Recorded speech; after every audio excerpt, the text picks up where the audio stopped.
there's an intimacy that people have with Mozart. They feel like they know him, they love his music, they cherish it. Wolfgang Amadeus Mozart, one of the most renowned figures in classical music, is now center stage at New York's Morgan Library and Museum. The exhibit is a collaboration with the Mozarteum Foundation in Salzburg, where the Austrian composer was born in 1756. The story I most wanted to tell was that bridge between Mozart, the human being, and Mozart, the icon or the legend. Robin McClellan is curator of the show, which includes a symphony of treasures, like Mozart's earliest musical works, some created when he was just 5 years old. Which his father lovingly noted down for him because Mozart was still too young to even write them himself. Mozart wasn't the only prodigy in his family.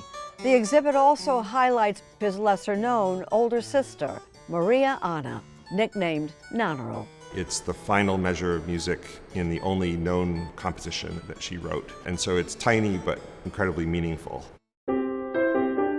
Leopold Mozart, his father, was an entrepreneur in a sense, touring the children around Europe, making a big impression, and he even had the idea to sell what we might call merch nowadays.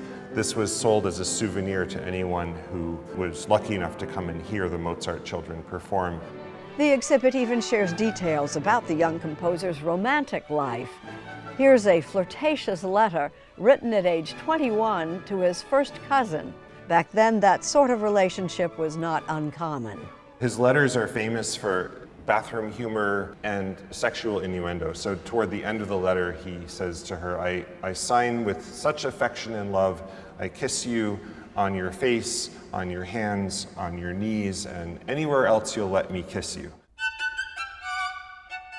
Also on display on this side of the Atlantic for the very first time, Mozart's childhood violin. And the clavichord he used to compose some of his most acclaimed operas. Here you see ink spots where Mozart spilled ink as he was composing, probably in a hurry, composing multiple pieces at once.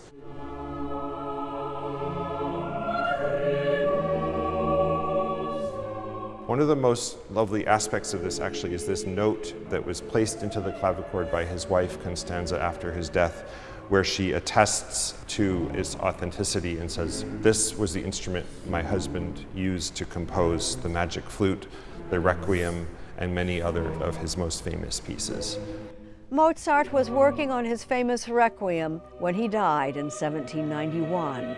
He was just 35. He died young. People began to realize more and more what a rare and incredible composer he was, and that became the legend that we know today. A legend burnished by other classical music greats, Chopin, Mendelssohn, and Beethoven, all helped enhance Mozart's legacy.